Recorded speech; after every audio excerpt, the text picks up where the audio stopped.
nattens lange skygger, under skovens grønne dyne, midt blandt ask og lind og graner,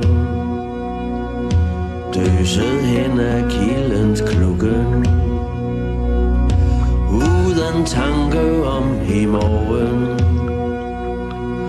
uden sorg og uden drømme, ligger Nordens frø og venter på sin fremtidsdrømme, venter på de 1000 stykker, som til sammen livet bygger. Verdens have salte tårer triller gennem barnets år, finder hen til nye strande, finder frem til fjerne lande. Hans fremtid begyndte den morgen. Alle himmelens, jordens, skovens, havets, søens, bækkens ånder kom fra nord og øst og vest til danerbarnets navnefest. Hvornår? Når alt er klart, og sol og måne ser på hinanden. Det var en midsommernat for nok 1200 år siden. Der var den gamle kong Sigfred. Der var kronprinserne Gøtrik. Gyldenbørste grønter til griseungen. Og Hemming. Det skal nok hjælpe. Og der var dronning Frida med sit brætspil. Der var musikanter.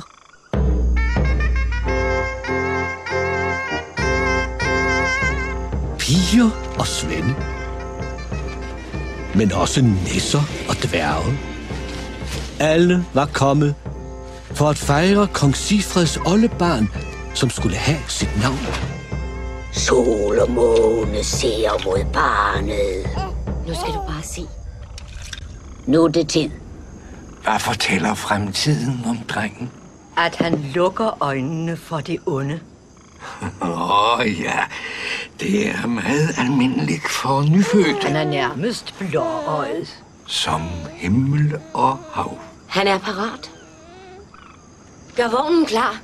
Lad os komme i gang.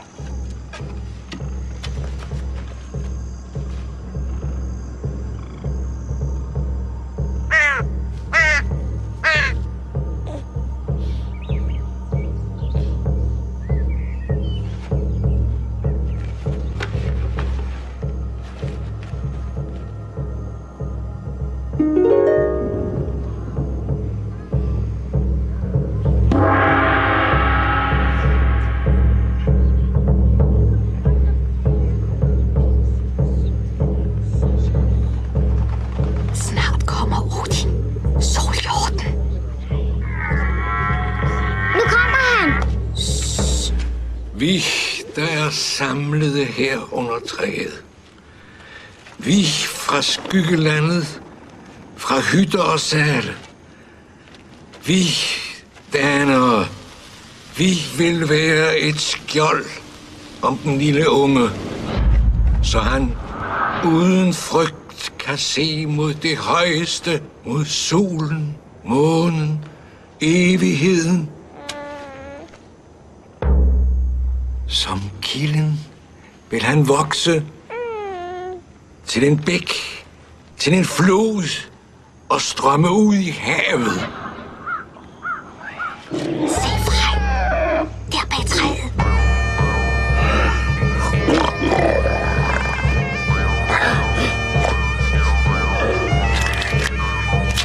Han spreder frø, han gør. Giver liv til stammen.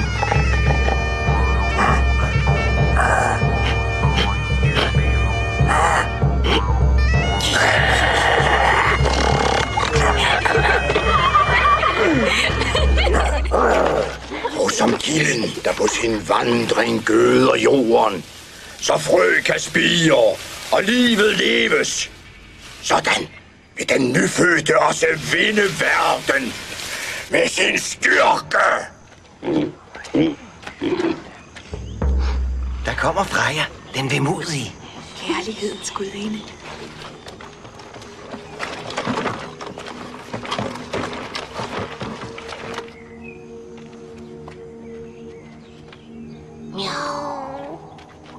Du vil finde kærlighed i stort og småt, kendt og ukendt. For du har mod. Dit mod vil trække dig ud i det dybe hav, men også igennem det. Heldet er med ham. Ja. Ja. Hvad er det? Det er Loke.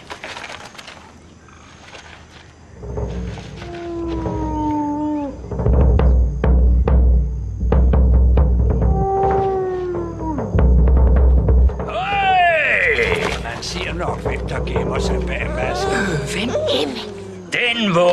Den vugger uroligt på bølgen. Snart til den ene side, snart til den anden. Snart er den oppe, snart nede. Snart her, snart der.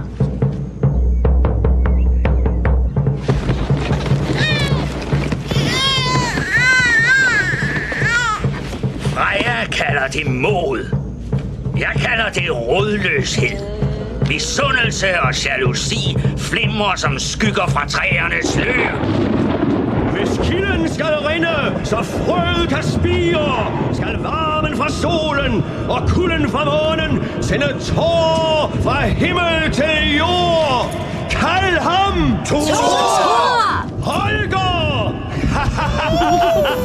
Nå, så det bliver Holger? Spil op til dans.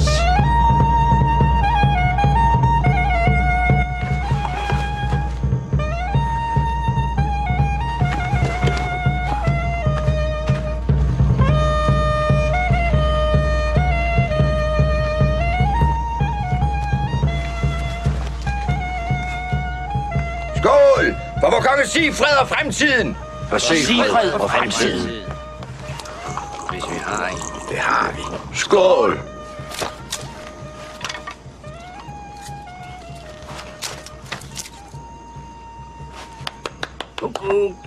Du lille. Nu skal vi lege lidt.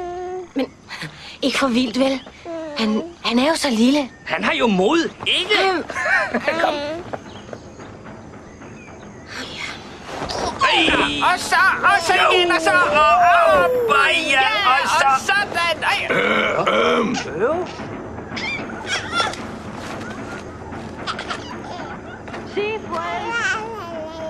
Nu kalder oldemor, du lille. Skål, spillemand. Skål! Sigfred! Hvor er han? Sigfred! Jeg ser fjender i huset. Hvad er dit træk? Hvad ville du vælge? Jeg vælger træet til skibe og huse. Bare det ikke kom op i røg.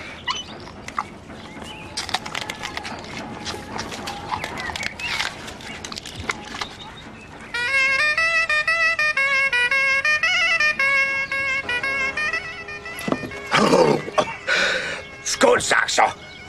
Tab nu ikke modet. Hvad skal jeg vælge? Skal jeg kæmpe, eller skal jeg overgive mig? Ja, det kommer jo så sandelig an på, hvem du spørger. Ikke sandt, Hemming? Jeg spørger dig, Gøtrik. Frankerkongen døber os i blod. Floderne flyder røde som aftenhimlen. De har bygget en kirke i vores helliglund. Vi finder en løsning, Vidukind. I morgen kan vi huske, hvad vi glemmer i dag. Skål, min ven. Skål, fremmede mand. I dag fejrer vi fremtiden. I morgen tager vi fat på den.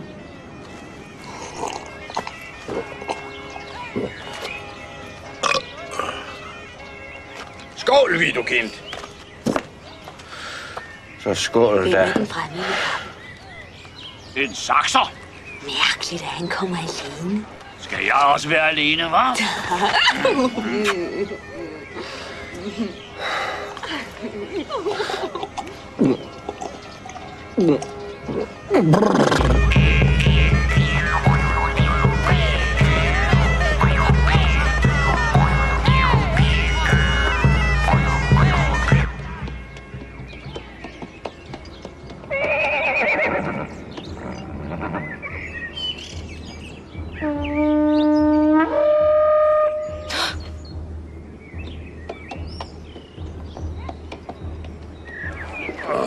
Skål. Ja, skål.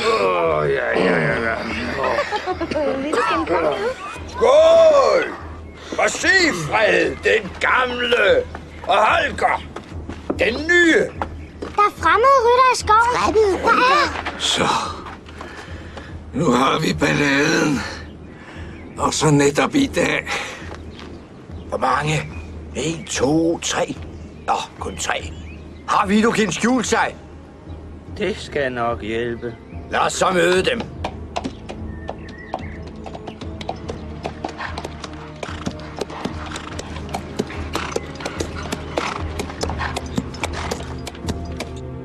Vi holder dem hen med snak. Og Gøtrik, du taler for mig. Du ved nok, hvad der skal siges.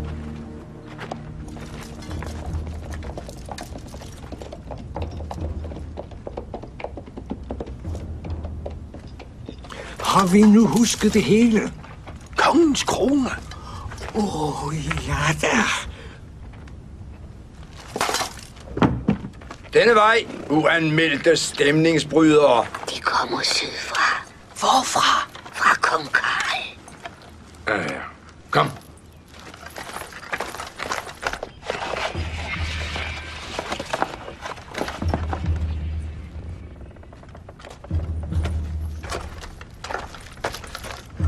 Kong Sigfred! Tal til min sønnesøn. Han hører bedre. Lad os så høre, hvad det er, der er så vigtigt, at det ikke kan vente til et mere passende tidspunkt. Lyt, hedninger! For ikke længe siden var det jer, der opkrævede skat i de sydlige lande. Det er forbi nu, på grund af den store Carolus. Lad jer døbe, og betal jeres gæld. Er der noget at give? Nej.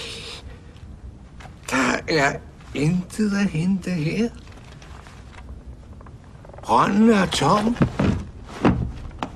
Den er helt tom.